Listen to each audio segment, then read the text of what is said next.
In front of me is Google Pixel 10 and today I would like to show you how you can change font size.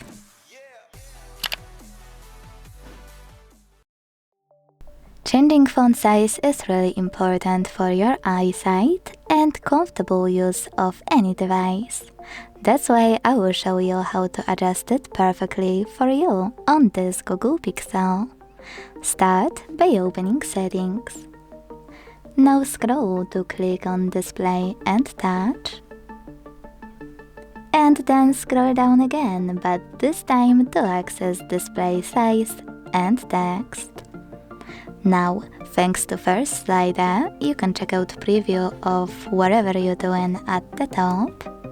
Thanks to this first slider, you can adjust font size. So when I go back and check it out, I can see that mine has changed. If you want to, you can also go back to the same settings and change display size by operating second slider. Then go back. Thanks so much for watching. If you enjoyed this video, leave a like, comment and subscribe. Bye!